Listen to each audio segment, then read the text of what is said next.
미국과 한국, 세계 각 지역에서 오늘의 미국 탑뉴스 브리핑 듣고 계신 여러분 안녕하십니까? 강혜신입니다.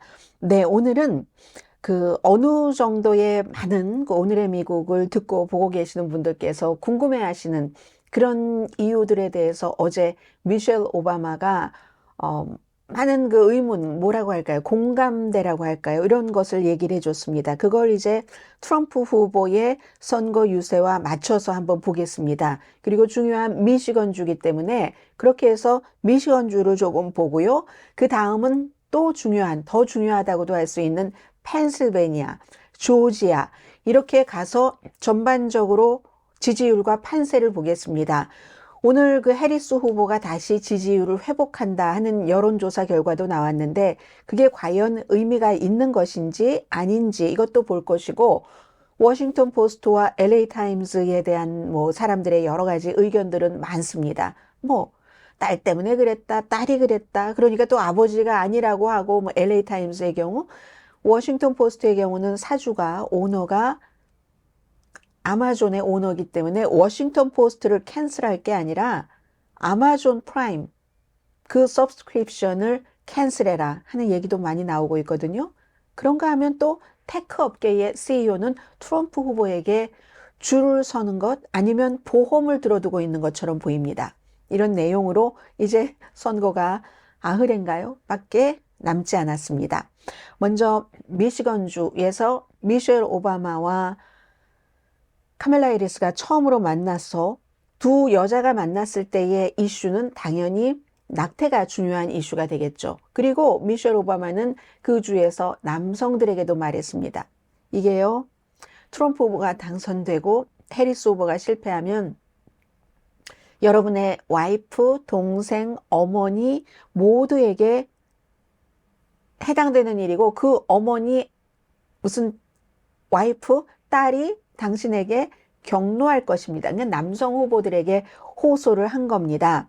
그리고 트럼프 후보는 그에 비해서 미시건주가 아랍계가 제일 많으니까요. 팔레스타인, 레바논 다 포함해서요. 그럼 무슬림, 아랍, 아메리칸 리더의 지지를 받았다 했는데 이 리더들이 얘기는 하는데 어디서 무슨 일을 한 사람이라는 게 사실은 없습니다. 그 앞에서 연설한 이맘을 빼고는요. 그것도 또 이제 하나 여러분들께서 생각하셔야 될 문제가 있는데 우선 많은 오늘의 미국을 듣고 계신 분들이 어떻게 그럴 수가 있지 하고 궁금해하시는 부분이 될지도 모르겠습니다. 미셸 오바마가 카멜라 해리스에게 확신이 없는 사람들이 있다. 그리고 여러 가지로 비난을 하는데 정책을 충분하게 내놓지 않는다던가 등등 다 이유가 있고 권리가 있다. 모든 유권자는 그렇게 하기 때문에 어떤 사람은 또 너무 진보로서 충분하지 않아. 이건 민주당에서 얘기하는 거죠. 어떤 사람은 너무 진보야. 이렇게 할 때 저는 좌절합니다. 이런 얘기를 먼저 했습니다. They're not sure about Kamala. They accuse her of not providing enough policy detail. Some wonder, do we really know her? Is she too aggressive? Is she not aggressive enough? 그런데 그럴 유권자의 권리를 인정을 하지만 왜 트럼프가 하는 모든 것은 무시하면서 그의 무능함이라든가 해리스의 모든 것을 붙잡고 늘어지는가? 트럼프에 대해서는 분노도 안 하고 왜 카멜라 해리스에 대해서만 우리를 현혹시킬 정도의 높은 표준을 요구하는가라고도 반문했습니다. Voters have every right to ask hard questions of any candidate seeking office. But can someone tell me why we are once again holding Kamala to a higher standard than her opponent?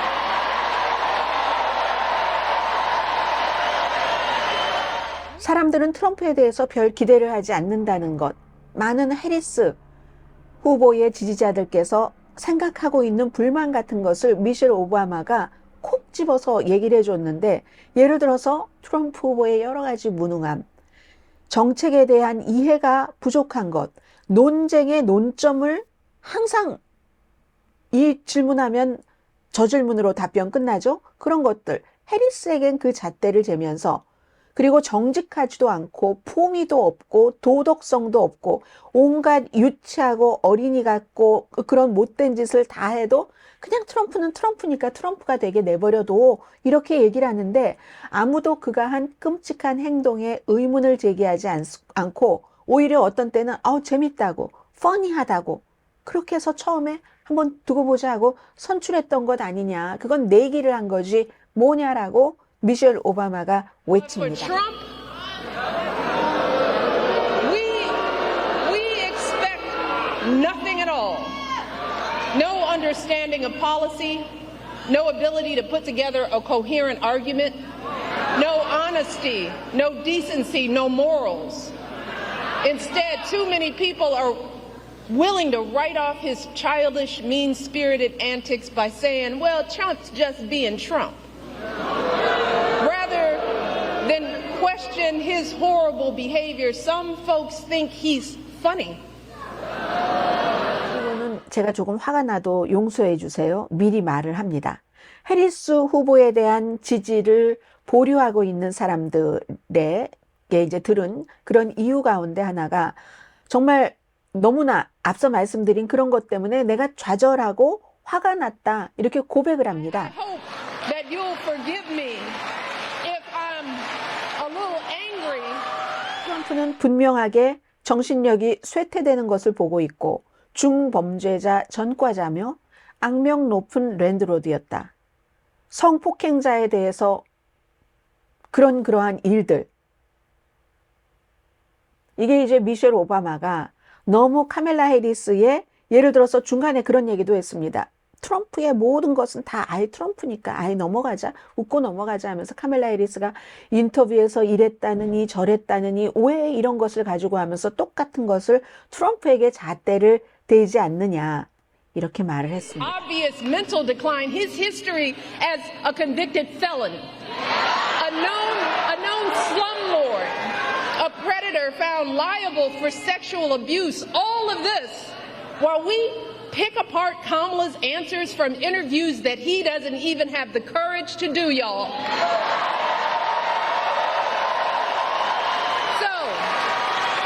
미셸 오바마가 얘기한 것, 그런 것들 가운데 하나를 어제 트럼프 후보가 선거 유세에서 말했습니다. 농장의 동물은요, 지난번에 박스에서 어린아이가 농장 동물 중에서 뭘 제일 좋아하냐고 물어봤을 때 소를 좋아한다고 했잖아요. 어제 선거 유세하면서 갑자기 농장 동물, 카우를 카멜라는 다 없애버린답니다. 카멜라가 소를 다 없애고 모든 걸 다 없앤다. 뭐 가족도 없애고 이렇게 But 말했습니다. no, these people are for real. You know, the cows are going to disappear. No more cows. No more anything. These people are crazy. 말이 한 번이 아니라 제가 지난 주말에 여러분들께 보여드렸었죠. 팍스에 출연을 해서 6살짜리 매사추세츠 농장에 사는 아이가 물어봤을 때 대통령이 소를 제일 좋다고 하면서 뷰티풀하고 소가 뷰티풀하고 큐트하고 하는데 카멜라 해리스 좌파 뭐 극좌 뭐라고 얘기를 합니다. 하면 소가 다 없어진다. 그런 말을 어린아이에게 하고 싶지 않았겠죠. 트럼프 후보도. 근데 했습니다. 그렇게 어린아이가 비디오로 이렇게 하고 있는데 얘기한 것 다시 한번 보시겠습니다. What's your favorite farm animal? I love cows, but if we go with Kamala, you won't have any cows anymore because you're not allowed. I don't want to ruin this kid's day. But I love cows. I think they're so cute and so beautiful and so protective. But according to Kamala, who's a radical left lunatic, you will not have any cows. 그리고 미셸 오바마가 얘기한 것. 며칠 전에 조 로건이라는 세계 넘버1 팟캐스터입니다. 가장 많은 사람이 듣고 보는. 그래서 그 트럼프와의 3시간 인터뷰를 유튜브에 올려놨더니 24시간이 안 돼서 2천만 명이 봤다고 하죠. 그렇기 때문에 이건 카멜라 해리스에게 이게 먼저 인터뷰를 하자고 했는데 카멜라 해리스 측에서 디클라이닝을 했습니다. 디클라이닝 할 때의 이유는 스케줄이 좀 겹친다 해서 그랬는데 뭐 꼭 그 문제였겠습니까? 여러 가지 이슈가 있었겠죠. 그리고 나서 트럼프 후보가 이 쇼에 나간 거죠. 젊은 남자들이 많이 보는 그런 쇼이니까요. 그리고 조 로건은 2년 전에 트럼프는 민주주의의 적이라고 했습니다. 그래서 내 쇼에는 절대로 출연하지 못해 했는데 이번에 해리스 후보가 안 간다고 하니까 트럼프 후보가 나갔는데 그 자리에서도 maybe 미셸 오바마가 일일이 다 그런 얘기를 하지 못했지만 왜 해리스 후보가 예를 들어서 여러분들께 방송에서 전해드렸었죠. CNN의 타운홀 미팅에서 이스라엘에 대해서 물어봤었을 때 한 7분 정도를 얘기를 했는데 정확하게 거기에 대한 답이 아니더라. 뭐 불편해서 그랬을 수도 있고 그런 것 왜 해리스 후보에 대해선 심지어 민주당조차도 그게 충분하지 않았어라고 비난을 하면서 트럼프 후보의 이런 말은 어떠냐고 하고 싶었을지 모릅니다. 조 로건과의 인터뷰에서 정말 많은 얘기를 했어요. 김정은 내게 본인이 만나서 또 새로운 건 아닙니다. 왜 그렇게 늘 핵 개발만 하느냐. 그러지 말고 비치에도 좀 가라. 릴렉스 해라. 그리고 그 비치에 호텔을 짓자. 그 트럼프 본인의 사업을 얘기하는 거죠. 그런 얘기도 했고 뭐 너무너무 많은 얘기를 했고 링컨에 관한 답을 할 때도 질문이 링컨이 아니었는데 엉뚱하게 링컨으로 답을 해버립니다. 그런 것이요. 그리고 이런 얘기를 했죠. 사전 안에 들어있는 단어 중에서 가장 아름답고 전에는 아름답다고만 했더니 이제는 사랑이라는 단어보다도 더 아름답다고 얘기를 합니다. 그래서 이 관세를 잘 사용하면 부자가 된다. 들어보시겠습니다. 로건이 소득세를 없애고 관세로 대신한다고 했는데 그게 뭐 사실이냐? 그렇게 얘기를 하니까 그렇지. Why not? 이라고 얘기를 하면서 1800년대 뭐 그 사람이 뭐 암살을 당했는데 맥킨리 대통령이라고 있는데 요즘 트럼프 그 대통령이 뭘 잘 모른다, 역사를 모른다 해서 그런지 이런 것을 많이 인용을 합니다. 그러다가 뭐 링컨 아들, 어떤 아들이 숨졌는가 뭐 이름 혼돈 정도는 할 수 있다고 말씀드렸죠. 맥킨리 뭐 이 사람은 관세의 왕이었다. 미국에서 대통령이요. 그래서 뭐 그러다가 또 뭐 일자리, 공장, 일하는 사람, 가족 다 뭐 예를 들어 관세를 높이 물려야지 이게 그 안정되게 있다는 이런 식으로 답변을 해버리고 소득세를 관세로 대신한다는 것. 여기에 대한 이게 정확한 답이 아니죠. 미셸 오바마가 이런 걸 얘기했을 줄 모릅니다. 그리고는 그 3시간 동안이나 얘기를 하니까 얼마나 많은 얘기를 했겠어요. 미시건에서 그 추운 날 사람들이 밖에서 벌벌 떨고 있는데 왜냐하면 이벤트가 예정이 돼 있었기 때문에 그 3시간 늦게 갔잖아요. 여기 3시간을 인터뷰를 하는 바람에 그 내용 중에서 제가 들어본 것 중에서 일론 머스크를 엄청 칭찬을 하고 그리고 조 로건, 그 인터뷰를 하는 조 로건에게 해리스를 지지하진 않죠. 뭐 이렇게 얘기를 하고 뭐 등등 UFO 얘기도 나왔었고요. 뭐 죽은 고래 얘기 또 그 로버트 케네디 주니어 얘기 아무튼 엄청나게 많은 얘기가 나왔습니다. 그런데도 왜 트럼프의 그런 것은 이상하다고 하지 않고 해리스가 예를 들어서 미셸 오바마는 이렇게 얘기했습니다. 트럼프는 그 같은 타운홀 미팅에 용기가 없어서 가지도 못했고 60미닛도 용기가 없어서 가지도 못하지 않았는가. 팩트 체크를 한다고 하니까. 그런데 정치인이 말하다가 어떤 식으로든 뭔가 마음에 들지 않거나 부족하다고 생각할 때 왜 해리스에게만 완벽함을 요구를 하고 트럼프는 아무 말이나 막 해도 그걸 방치하고 무시하고 이슈로 삼지 않느냐. 이게 이제 미셸 오바마는 정말 이상하고 화가 난다고 얘기를 했습니다. 어제 같은 미시건에서 트럼프 후보가 무슬림 아랍계 그 이민자들을 이제 무대에 쫙 뭐 10몇 명은 되는 것 같던데요. 사진 보니까 세워놓고 그 가운데서 디트로이트 지역의 이맘인 베랄 아주히리 중동과 우크라이나 전쟁을 끝내겠다고 약속했기 때문에 우리는 트럼프를 지지한다고 트럼프를 지지를 했습니다. 그런데 무슬림들도 약간 좀 이상한 데가 있어요. 왜냐하면 해리스 후보가 바이든보단 덜하지만 이스라엘을 어쨌든 미국의 입장이 지금 현 행정부의 입장이 지지하니까 지지한다 해서 해리스 후보는 뭐 전쟁 끝내야지 된다 이런 얘기도 하죠. 네타냐후가 싫어합니다. 트럼프를 좋아합니다. 그래서 그런 입장에서 트럼프는 누가 보더라도 분명히 이 전쟁에서도 이스라엘 네타냐후 편이지 가자 편이 아닌 거죠. 팔레스타인 편이 아니에요. 게다 대고 트럼프가 대통령이 됐을 때 그 전부터 전국 무슬림들은 말하자면 그 사람들을 색출해내기 위해서 어떤 등록제를 신청을 해야지 된다고 했거나 아니면 처음에 무슬림 입국 금지도 내렸잖아요. 몇몇 국가에서. 그러한 것들도 당했고 그런데도 불구하고 무슬림 국가에서 이민 못 와. 이런 것을 제안하기도 했습니다. 그런데도 지금 이스라엘을 더 지지하는 트럼프를 이 아랍계의 이맘이라고 하는 사람이 지지한다고 하는 것도 그것도 이상한 거죠. 그래서 트럼프 캠페인이 무대에 딱 이제 무슬림, 그 아랍계 그 미국인 지도자들이 여기에 있다 이렇게 하면서 사람들을 초대를 했는데, 그리고 그 사람들이 트럼프를 지지를 했는데 기자들이 물어봤습니다. 저 사람이 누구고 누구냐고. 그냥 중요한 사람이라고만 얘기했지 세부 공개를 하질 않았습니다. 다만 볼 때 무슬림처럼 보이는구나. 그 무슬림이 지금 트럼프를 지지하는구나. 해리스를 지지하지 않고 이런 거. 그래서 뭐 많은 매체들이 저분들이 어떤 일을 하는 사람들인지 잘 드러나지가 않기 때문에 무슬림 그 사회에서 얼마나 중요한지는 알기가 어렵습니다. 이렇게들 보도를 했거든요. 그리고 동시에 유대인들에게 구애도 하고 협박도 하잖아요. 유대인들이 이스라엘계의 미국인들이 해리스에게 투표하면은 이거 내가 지면 당신들 책임이야. 이렇게 얘기를 하죠. 그런데 어떻게 무슬림 아메리칸이 해리스 바이든의 정책에 마음에 들어 하지 않을 수는 있지만 그렇다고 더 이스라엘에 가까운 것을 노골적으로 내놓는 트럼프를 지지를 할 수가 있겠는가? 이게 이해가 안 가시는 분들이 많으실 겁니다. 저도 마찬가지거든요.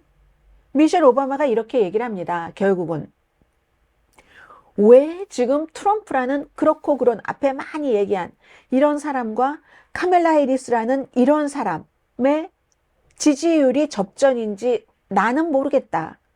할 수가 없다. Michigan, with all that being said, I got to ask myself, well, why on earth is this race even close?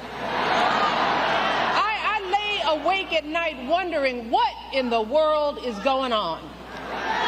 And it's clear to me. 미셸 오바마가 후보가 아닌데 오히려 미셸 오바마가 훨씬 어제 그 중요한 역할을 많이 했고 그 뒤에 이제 소개를 해서 My friend 하면서 미셸 오바마가 카멜라 해리스를 초대를 해서 연설을 하는 동안에도 디트로이트 이제 그쪽 지역에서 시위대들이 간 겁니다. 그 행사장에 가서 해클링을 했죠. 카멜라 해리스가 얘기하는데 중단시켰습니다. 그래서 한참 중단된 시간이 제법 몇십 초 됩니다. 그리고 나서 카멜라 해리스가 이제 마음을 잡고 가자 전쟁은 끝내야지 됩니다. 인질들은 집으로 돌아가야지 되고 지금은 우리 2024년에 대해서 얘기합시다. 페이지를 넘기는 두려움과 분열로부터 트럼프가 만들어 놓은 이렇게 해리스가 말했습니다. Thank you all. And listen, on the topic of Gaza, we must end that war. And we must end the war and bring the hostages home. But now I am speaking about 2024. All right. So listen, we have to understand the opportunity we have before us to turn the page on the fear and the divisiveness that have characterized our politics for a decade because of Donald Trump. 해리스 후보는 트럼프 후보의 여러 가지 이제 범죄 뭐 그런 전과 같은 것을 얘기하고 본인이 그런 것을 다 벌줬던 사람이라는 걸 말하면서 이제 트럼프 턴이다 이런 얘기도 했고요. 이제 열흘 남았으니까 오늘 이제 9회군요. 열흘 남았으니까 사람들이 막 그를 가두자 뭐 이런 얘기를 하니까 법원이 알아서 할 것이고 우리는 11월에 우리 일을 한다. 이렇게 연설을 마쳤습니다. So listen, we've got just 10 days left. Well, you know, I hear your chant, but listen, the courts are going to handle that. We're going to handle November. Okay? There we go. So look, 해리스 후보는 오늘 펜실베니아에, 트럼프 후보는 뉴욕에 있습니다. 뉴욕이야 뭐 트럼프 후보가 워낙에 개인적인 사람들이 항상 뭐 내가 죽기 전에 이런 걸 하고 싶어 하는 그런 리스트들이 있죠. 트럼프는 뉴욕에서 많은 것을 이뤘지만 또 뉴욕에서 정치적으로 성공을 하지 못했기 때문에 왜냐하면 뉴욕이 워낙에 리버럴하니까 대통령은 했어도 여러 가지를 보여주고 싶은 것이 있었을 겁니다. 그래서 오늘 총출동입니다. 뭐 심지어 루디 줄리아니 같은 사람 그리고 트럼프 행정부에서 일했던 예를 들어서 그 이민 엄마와 아이들을 떼놓는 그런 일을 했었던 그 젊은 자문들이라든가 많은 사람들이 지금 총출동하거든요. 그 의사당에서도 총출동을 해서 세를 이제 과시를 하고 그리고 뉴욕에 이제 다른 정치인들 하원 의원들을 이제 지지하는 그런 캠페인을 합니다. 더 중요한 건 펜실베니아죠. 펜실베니아주는 지금 그 존 페르먼이라는 펜실베니아주의 민주당의 상원 의원이 이 사람이 민주당에 경고를 하나를 했습니다. 뉴욕타임즈와 인터뷰를 했는데요. 존 페르먼은 아주 거구고 시장일 때부터 주목을 받았던 사람이에요. 시골 사람들, 우리 동네 사람들 다 이렇게 입고 다닌다 하면서 봄, 여름, 가을, 겨울 조금 긴 길이에 반바지를 입고 뭐 문신도 하고 거구죠. 게다 대고 무슨 뭐 병력이 조금 있고 아주 사람들과 잘 어울립니다. 차림도 그렇고 생각도 그렇고 말도 그렇고 어떤 때는 민주당 내부에서 이 사람은 진보에서도 중도에서도 싫어하는 경우가 많습니다. 이스라엘 전쟁은 열심히 해야지 된다고 얘기를 하고 어떤 땐 또 다른 이슈를 얘기하고 그런데 분명한 건 이 사람이 시장을 하고 부지사를 하고 그리고 건강이 그렇게 악화됐을 때도 결국은 이제 상원 의원으로 선출이 됐죠. 보는 게 정확할 수도 있습니다. 지금 트럼프의 펜실베니아주에서의 인기는 과거 어느 때보다도 강하다고 얘기를 합니다.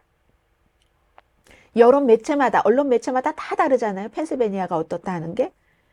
이 존 페르먼은 여론조사가 부정확하다고 분명하게 말합니다.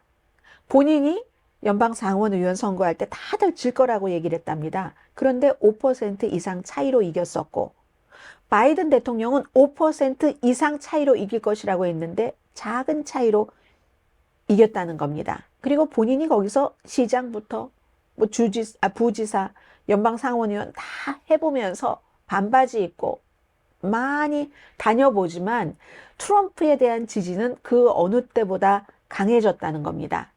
게다 대고 일론 머스크에 대해서 많은 사람들은 일론 머스크의 저런 돌출 행동이 오히려 트럼프에게 마이너스가 될 거야 라고 보는 사람도 있지만 현장에서 존 페르먼은 일론 머스크라는 사람이 부자라는 이유 하나만으로 심지어 의회에 일론 머스크가 온다 하면 사람들이 다 의원들도 그냥 보려고 하고 1, 2분이라도 만나보려고 거기에 애스킹을 한답니다. 동네에서도 마찬가지라는 거예요. 저 사람은 세계에서 왜 제일 부자가 됐지? 하면서 어제 말씀드린 것처럼 폴리티코, 워싱턴 포스트 보도처럼 스탠포드에 대학원 다닌다고 비자 받고 와서 대학원 안 다니고 불법으로 신분 체류, 불법 체류자인 거죠. 그게 불법이죠. 학생 비자도 필요 없었죠. 그때는 어머니가 캐나다였고 학교에 그 등록 허가증을 받았으면은 그 전이 아주 몇십 년 전이니까. 그리고는 사업을 한 거잖아요. 사업을 해서 오늘날 이렇게 부자가 된 거죠. 사람들은 그런 세계적으로 최고의 부자야 하면 그 사람은 정말 대단해 라고 당연히 인정을 해야지 되고 인정을 합니다.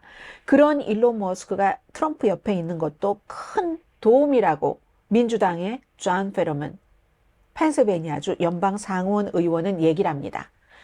그 왜 그러는가? 이제 또 다른 매체들이 쭉 분석을 하는 걸 보면요. 애틀란틱이라든가 잡지 뭐든지 다 이민으로 연결을 시키잖아요. 뭐 예를 들어 물가가 비싸다 하면 그게 이민 불법 체류자 때문이에요. 집값이 비싸다 하면 불법 체류자 때문입니다. 기본적으로 트럼프와 JD 벤스 부통령 후보, 대통령 후보는 여기에 이제 특히 이제 JD 벤스 같은 경우가 많이 그 얘기를 하는데 불법 체류자들이 2,100만 명이 있다고 얘기를 합니다. 그러면 정부가 추산하고 있는 것보다 배도 넘는 거죠. 그렇게 2,100만 명이나 있으니까 집값이 비쌀 수밖에 없어. 블루스테이트 경합주에서 이렇게 얘기를 하는데 그 숫자도 틀리고 아니 불법 체류자들이 어떻게 집을 삽니까? 일반인들도 융자받기 힘든데 불법 체류자들이 뭐가 그렇게 갑부라고 집을 캐시로 살 돈이 있겠습니까? 그런 것들이 있고 그리고 또 중요한 것은 이민자들이 많은 또 불법 체류자들이 많은 지역과 그렇지 않은 지역의 집값 오르내림을 분석을 한 자료들이 정부 자료들이 있죠. 그걸 보면 그런 것과 전혀 상관이 없다는 거죠. 그런데 중요한 건 그렇게 가짜를 진짜처럼 믿게 하는 능력이 너무나 출중하다는 겁니다. 트럼프에게, maybe JD 벤스에게도. 그래서 모든 문제를 지금 경제와 이민과 연관시켜서 전부 다 이제 이렇게 가져가는 그런 것들 때문에 이제 트럼프가 되면은 부자 시켜준다고 하잖아요. 무조건. 트럼프가 시켜주면 부자가 된다. 그런 얘기. 관세 때문에 얼마나 돈을 많이 들여야지 될지 이런 거.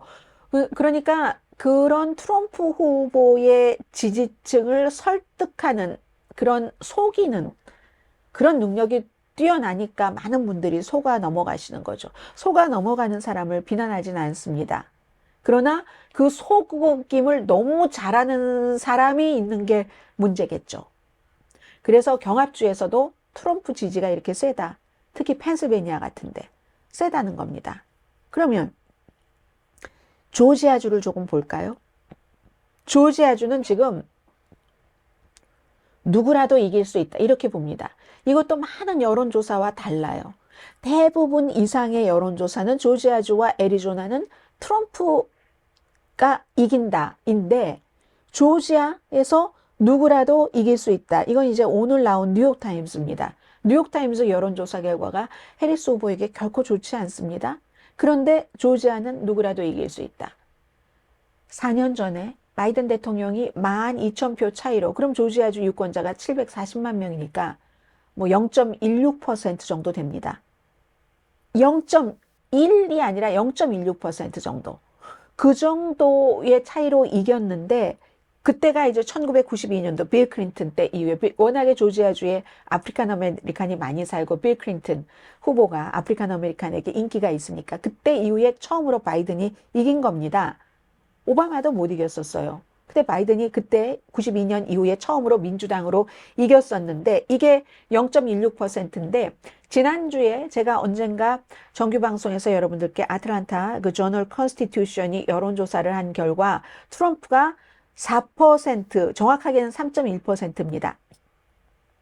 4% 앞서간다. 이건 아무래도 지역 신문이니까 여론조사 결과가 좀 신빙성이 있겠죠? 여기까지 말씀을 드렸을 겁니다.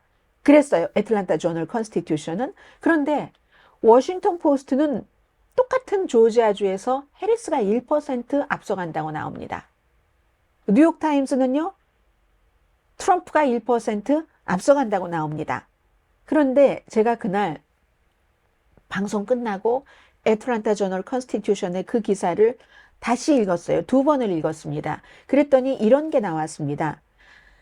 트럼프 후보가 3.1%포인트 앞서가는데 투표할 가능성이 높은 사람 가운데 8%가 아직 누구에게 투표할지 결정하지 않았다. likely voter 가운데서 8%가 아직 결정하지 않은 상황에서 트럼프 후보가 3.1% 앞서간다. 이게 10월 22일이었습니다. 그 이후에 오바마가 갔고 브루스 스프링스틴이 갔고 거기서 열심히 선거운동, 라파엘 워너 같은 조지아주의 연방 상원의원 이런 사람들이 가서 선거 캠페인을 했죠. 누가 될지 알 수가 없다. 그리고 마음을 결정하지 못한 유권자들 가운데서 이제 한 열흘 사이에 마음을 결정하는 사람도 있고 투표장에 가서 결정하는 사람들도 있겠죠, 당연히. 그런데 유권자의 그 마음 바꿈, 변덕이라고 할까요? 그리고 또 변덕이 많은 그 유권자들이, 그러니까 그 주에 사는 사람들이 유난히 그 변덕, 이렇게 됐다, 이런 게 많은 주들이 있거든요. 모든 것들이 다 경합주에서 계산이 돼야지 된다 하는, 조지아주는 그렇다는 겁니다. 그럼 그 밖에 전반적인 지지율과 판세를 한번 보겠습니다. 자, 지금, 오늘 나온 해리스 후보에게 좋다라면 좋다라고 말씀드릴 수도 있는 여론조사 결과 가운데 하나가 등록된 유권자 사이에서 해리스 후보가, 이건 전국 조사를 말하는 겁니다. 2%포인트 앞서간다. 그런데 이걸 그냥 등록된 유권자, 이걸 투표할 가능성이 높은 유권자로 가져가서 물어보면 4% 차이가 난다는 겁니다. 그런데 제가 해리스 후보에게 좋을 수도 있느니라고 말씀드린 것은 이 여론조사 결과는 ABC 뉴스와 입소스입니다. 입소스는 주로 민주당 쪽에 좋은 여론조사를 많이 내는 기구이기 때문에 지금 이런 게 나왔지만 이걸 아주 뭐 절대적으로 막 믿을 수는 있을까? 뭐 이런 생각은 하나 퀘스천 마크는 둬야지 되는 거고요. 그런데 제가 오히려 좀 이렇게 봐지는 것은 이 여론조사는 며칠 전에 뉴욕타임스와 상당한 차이가 있었습니다. 뉴욕타임스는 그 여론조사에서 그 마지막 전국 여론조사가 뉴욕타임스와 CNN이 똑같은 날 트럼프와 해리스가 동률이다. 그래서 이렇게 되는 경우는 민주당이 더 많이 앞서가야지 경합주에서 이길 수 있다는 그런 모델이 있잖아요. 그래서 그 말씀을 드렸는데 그때는 사람들이 정말 중요하게 생각하는 게 경제 인플레이션, 낙태, 뭐 이민 국경 뭐 이런 순서였고 헬스케어가 저 뒤더라. 다른 것이 뭐 10%도 넘고 하는데 헬스케어는 0. 몇 %더라. 이렇게 말씀을 드렸었죠. 그런데 ABC가 이게 그래서 여론조사를 어떻게 다 믿을 수 있겠느냐 하는 겁니다. ABC가 입소스와 같이 여론조사를 했을 때는 물론 사람들이 이민, 국경, 어보션 이런 것도 많이 중요하게 생각을 합니다. 그런데요. 헬스케어도 굉장히 중요하게 생각했어요. 그 다음으로 오히려 경제가 더 미칩니다. 이민, 국경이 첫 번째, 어보션이 두 번째, 세 번째가 헬스케어가 나왔습니다. 뉴욕타임스에서는 유권자들이 생각하는 저 아래라고 했거든요. 그리고 이것도 당에 따라 다 다릅니다. 민주당도 국경은 50% 중요하다. 공화당은 90%, 무당파 68%입니다. 그에 비해서 헬스케어는요. 민주당은 90%, 공화당도 64%나 중요하다고 생각합니다. 이건 돈과 직접 너무 연관이 있기 때문에. 그리고 무당파도 70%, 낙태도요. 민주당 중요하게 생각하죠. 84%, 공화당도 거의 반입니다. 46%, 무당파 55%. 그렇기 때문에 여기서 제가 느끼고 있는 것은 대부분의 여론조사가 맞는 경우가 많죠. 그런데 어떻게 며칠 상관을 두고 주요 매체에서 한 여론조사 결과인데 사람들이 중요하게 생각하고 있다는 것조차도 이렇게 달라? 도대체 그 표본을 어떻게 잡은 거지? 질문을 어떻게 한 거야? 이런 생각은 좀 든다는 거죠. 그래서 알 수 없다. 또 하나 해리스에게 좋은 여론조사입니다. 이것은 하버드도 아마 이게 마지막일 것 같은데요. 이것도 하버드도 보통 하버드가 해리스 폴과 같이 하는데 이것은 해리스 폴과 같이 하지 않았습니다. 해리스 폴이 워낙에 이건 뭐 완전히 거의 내놓고 공화당 쪽이다 해서 하버드의 공공정책위원회가 단독으로 하버드 정치연구소군요. 단독으로 해리스 폴은 빼고 여론조사를 해봤더니 18살에서 29살 사이 얼마 전에도 해리스 후보가 앞섰죠. 지금은 해리스의 유권자는 71%가 투표할 거다. 젊은 사람들. 트럼프는 59%가 투표할 것이다 했는데 지금 이게요. 트럼프 대 해리스를 전체적으로 지지하는 게 2대1 비율로 젊은이들 18살에서 29살 사이는 그 정도로 해리스가 앞서간답니다. 그런데 이제 이걸 또 경합주로 가져가면 2대1 비율이 아니라 한 9% 해리스가 앞서가는 것으로 줄어들었다 하는 거거든요. 근데 더 중요하다고 볼 수 있는 것은 경합주 젊은 유권자들 가운데 2명 가운데 1명은 투표하겠다. 50% 나오는 거예요. 젊은 사람들. 지금 그렇겠다 하는 얘기들을 하고 있는 것 말씀을 드리면서 젊은 사람들의 선거 참여가 굉장히 높아졌다는 거 이것도 어느 정도가 될까? 왜냐하면 바이든 대통령도 젊은이들 투표 참여 때문에 당선에 아주 큰 그 공을 세운 그 그룹이 젊은이들 그룹이니까요. 성별 차이도 있습니다. 해리스는 젊은이들이니까 그 나이 또래 남성 유권자 사이에서 트럼프 후보에 비해서 10포인트 앞섰고 여자 유권자들 사이에서는 30%포인트가 앞섰는데 그러니까 캠퍼스에서는 해리스가 앞선다. 뭐 남자 여자 다 여자들은 엄청나게 많이 이게 이제 낙태 이슈 이런 것들 때문에 그렇고 여기에 대해서 이제 이걸 막아보자고 트럼프 후보가 뭐 조 로건 같은 이런 젊은 남성들이 많이 듣는 팟캐스트 이런 데 나가서 어떠한 그런 그 인터뷰 같은 것을 한 거죠.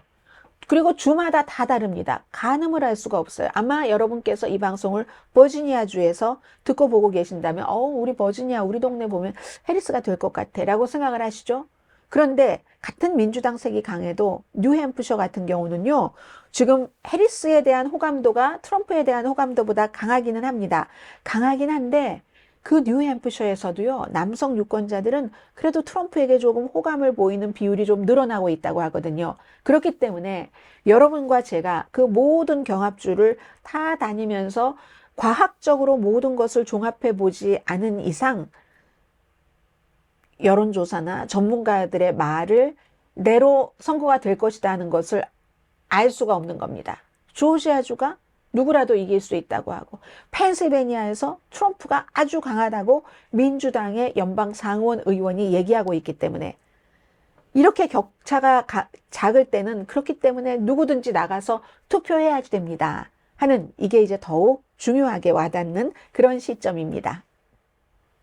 누구나 다 정치를 팔로우하는 게 아니기 때문에 내가 투표를 하려면 좀 확신을 갖고 하면 좋은데 그런 확신이 없는 사람들을 도와주는 게 미국의 각 신문에 선거철마다 있는 사설로서 후보 공식 지지입니다.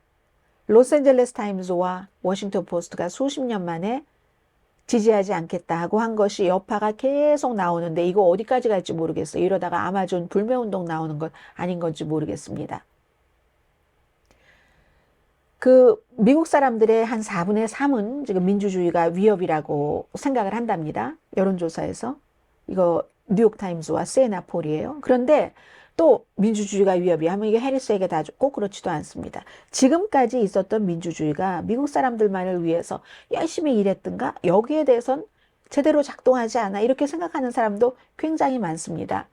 이럴 때 이제 신문을 보고 어느 것을 참고하고 하는 사람이 많은데 정말 중요한 로스앤젤레스 타임스와 워싱턴 포스트가 뭐 지지를 했다면 당연히 해리스 후보를 지지를 했죠. 더군다나 로스앤젤레스 타임스는 해리스 후보의 정치적인 고향에서 발행되는 신문이니까요. 캘리포니아주. 그래서 이게 신문이 해야 돼 말아야 돼. 여기부터 논쟁이 시작이 됩니다.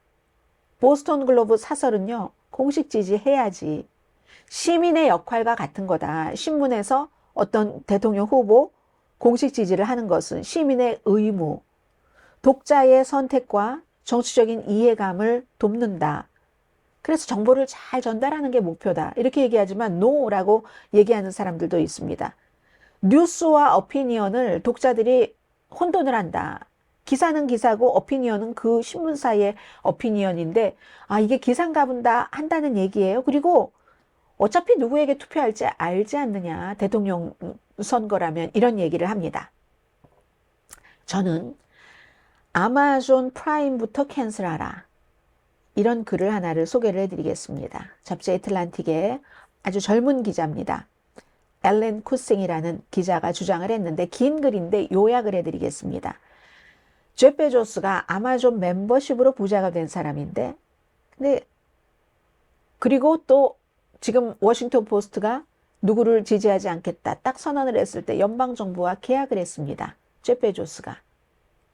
그리고 워싱턴 포스트는 정치 전문이고 그동안 트럼프가 등장하고 나서 계속 트럼프에 대해서 위험성과 잘못한 것을 지적했던 신문인데 이걸 안 한다는 얘기잖아요.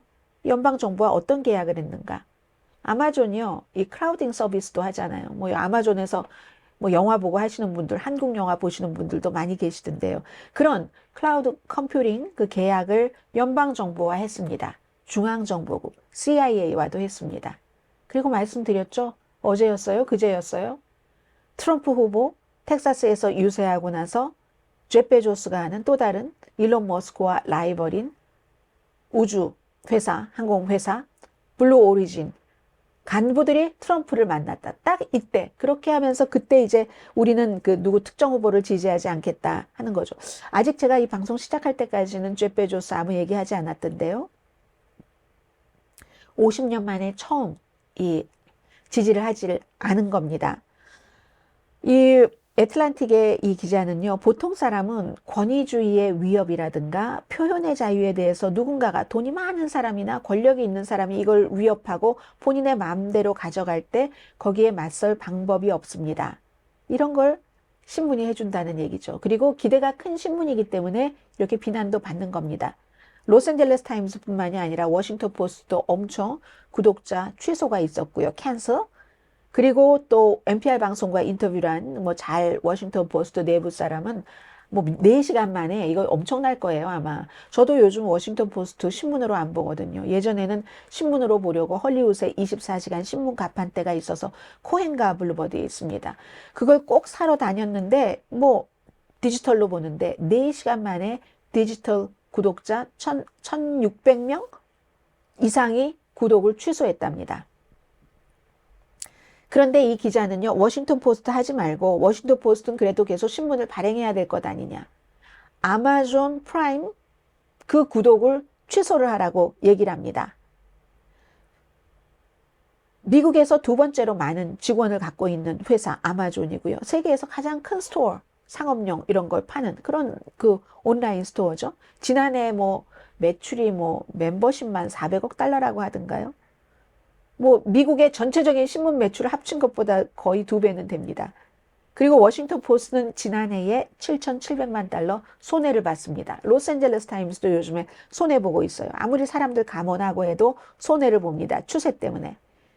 미국에 1억 2,700만 가정이 있는데 그 가운데서 이제 프라임 구독하는 이런 것들이 많겠죠. 더군다나 아마존을 넘버 원으로 두잖아요. 그런데 이것을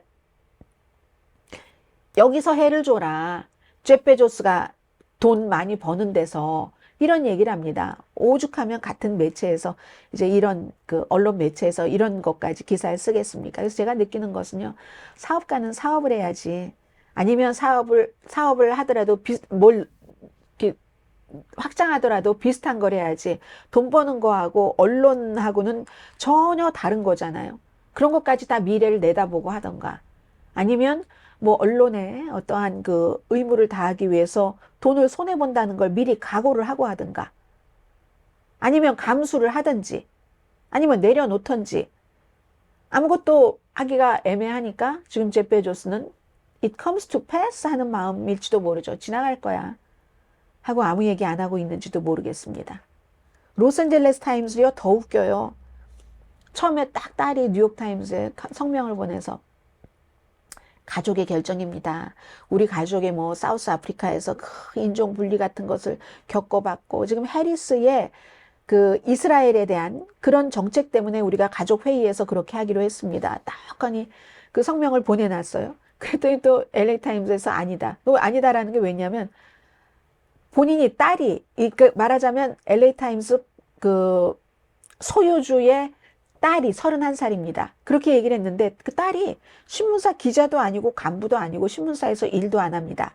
정치 액티비스트입니다. 그러니까 가자에 있는 아이들이 그렇게 숨지는데 왜 해리스를 지금 지지해야지 되느냐. 가족회의의 결정이다. 그리고 이런 결정을 내가 그 신문사에 관한 것을 한 것은 이번이 처음이다.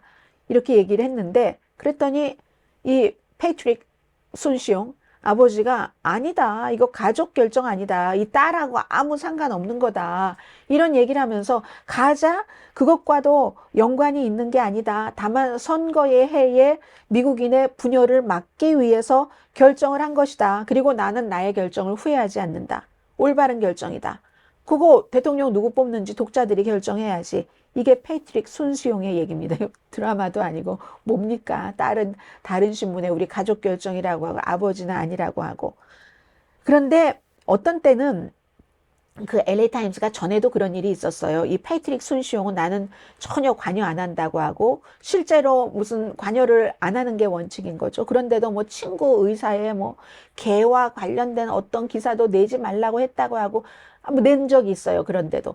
그리고 뭐 어떤 것도 하고 막 그동안 또 딸이 어떤 때는 신문사에 막 전화해서 기사가 이게 내용이 이게 뭐냐고 하고 본인이 이제 그 정치 액티비스트, 정치 운동가입니다. 이 딸이 뭐 N자로 시작되는 이름이던데요. 이름이 중요한 건 아니지만 아무튼 그렇게 해서 그런 니카군요. 니카 순시용이 회사의 보도 방향에 대해서도 많이 얘기해 왔다. 이런 것들을 이제 오늘 로스앤젤레스 타임스가 또 다 기사로 썼어요.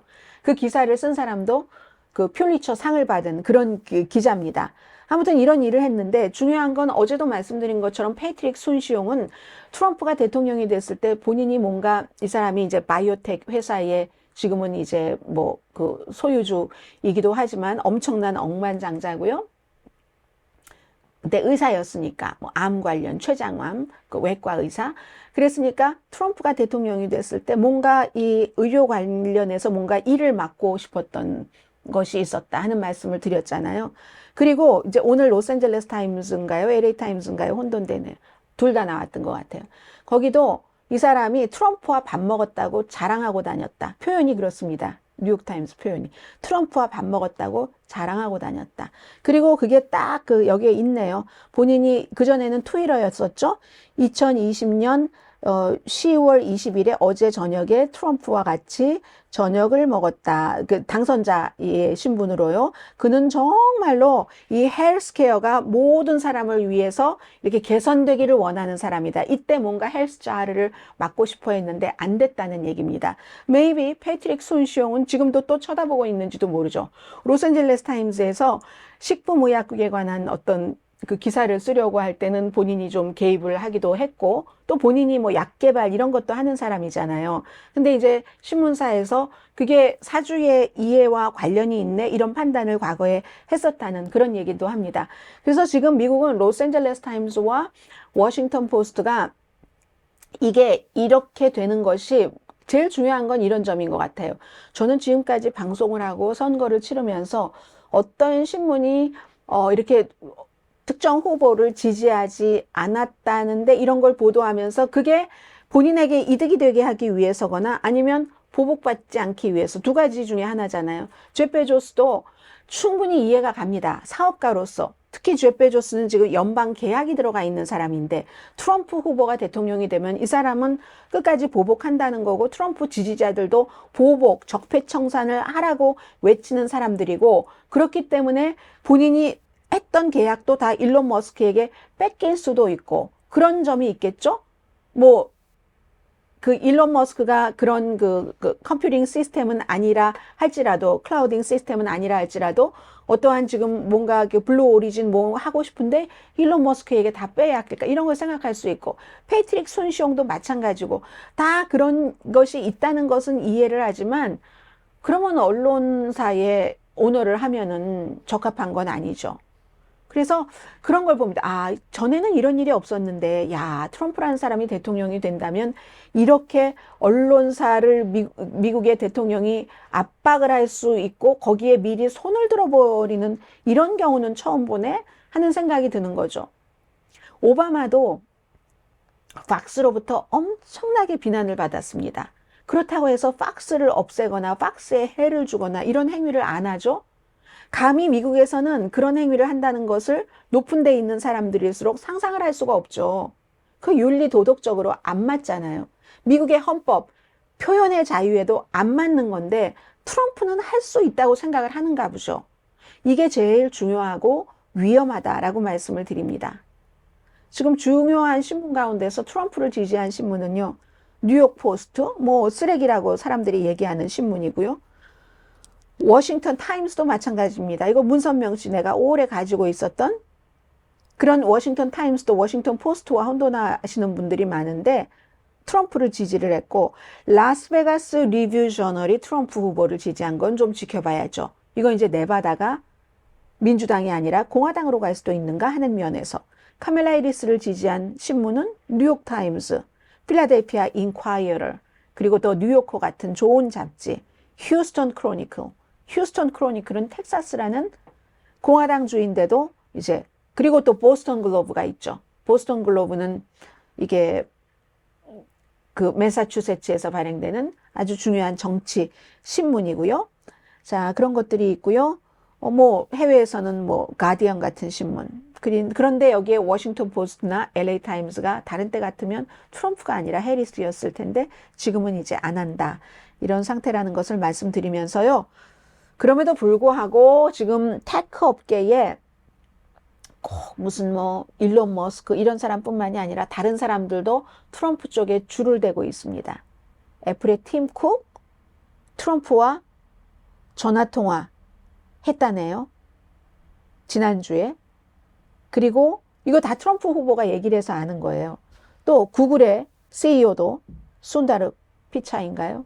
그 사람도 역시 그 맥도날드에서 막 감자 뭐 튀기고 한 거 이거 정말 대단했다. 너무 감탄할 만한 캠페인이었어 하고 전화를 본인에게 걸었다고 트럼프가 유세장에서 얘기를 했고 아마존의 CEO, 뭐 아마존의 그 제프 베조스 말고 또 다른 CEO도 마찬가지고 마크 저커버그도 트럼프와 사이가 나빴었잖아요.